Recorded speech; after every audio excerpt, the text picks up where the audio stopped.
Tapi kami tetap berharap hendaknya jangan dilakukan dikotomi antara sekolah negeri dan sekolah swasta.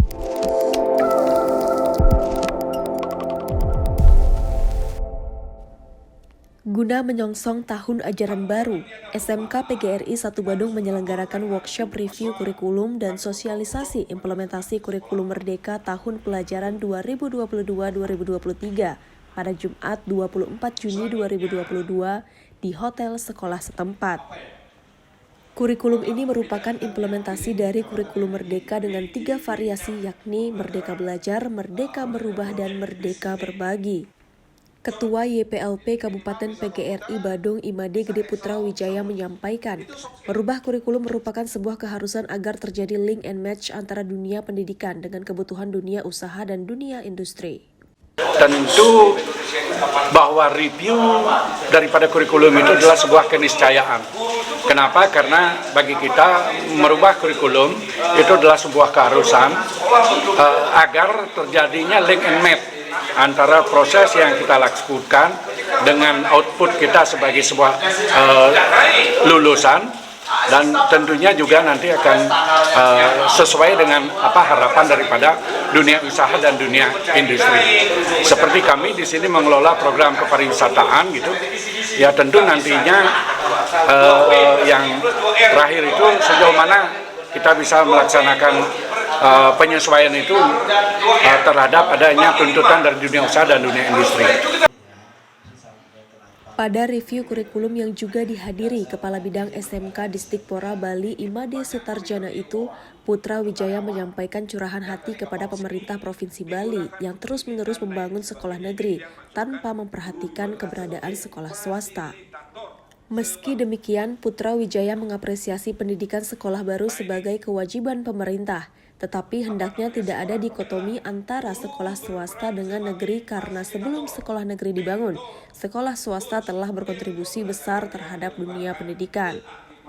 Dia juga meminta kepada pemerintah agar sekolah negeri tidak dibangun di tempat yang sama dengan sekolah swasta sehingga dengan begitu sekolah swasta mampu bertahan. Tapi kami tetap berharap hendaknya jangan dilakukan dikotomi antara sekolah negeri dan sekolah swasta, karena selama pemerintah belum membangun sekolah negeri kan kami sekolah swasta masih sangat berkontribusi besar terhadap pendidikan itu sendiri. Kan tetapi sekarang kami mohon meskipun pemerintah mampu untuk membangun sekolah negeri, sekolah-sekolah swasta itu banyak yang sudah boleh dikatakan bagus dari segi fasilitasnya. Oleh karenanya perlu dipertimbangkan. Kalau sudah ada sekolah swasta di sana, hendaknya janganlah dibangun sekolah negeri lagi sehingga sekolah swasta masih bisa bertahan. Tidak, ya. Berkaitan dengan katakanlah kami dengar sasos isu bahwa SMA dan SMK Bali Mandara itu akan diregulerkan, penerimaannya sama dengan SMA dan SMK negeri yang lain, alokasi dananya kemudian akan disejajarkan dengan SMA SMK yang lain dengan dalih bahwa akan dibagikan juga kepada SMA SMK swasta yang selama ini belum kebagian gitu. Kami mohon dengan sangat agar wacana ini benar-benar lah nanti diwujudkan gitu. Jangan sampai kemudian wacana itu hanya tinggal wacana, dalih hanya dalih gitu. Tapi saat ini dihapus tuh untuk posdanya. Memang semenjak dialihkan pembinaan pengelolaan SMA SMK ke provinsi kan Bosdak untuk SMA dan SMK swasta tidak pernah dapat ya. Oleh karena itulah kami berharap banyak dengan dalih diregulerkannya SMA dan SMK Bali Mandara itu kan mau nantinya ada pemerataan di dunia pendidikan termasuk dalam soal pendanaan. Perwakilan dunia usaha dan industri Ketut Swastika menyampaikan beberapa keahlian soft skill dan hard skill yang harus disiapkan oleh tenaga pendidikan dan pengajar, sehingga siswa-siswi menjadi calon tenaga kerja yang handal dan dapat bersaing. Siswa-siswi dituntut untuk bisa belajar mandiri dan terus mengupdate diri untuk penguasaan teknologi, baik itu dengan cara menggelar pelatihan, training, hingga mengundang para profesional.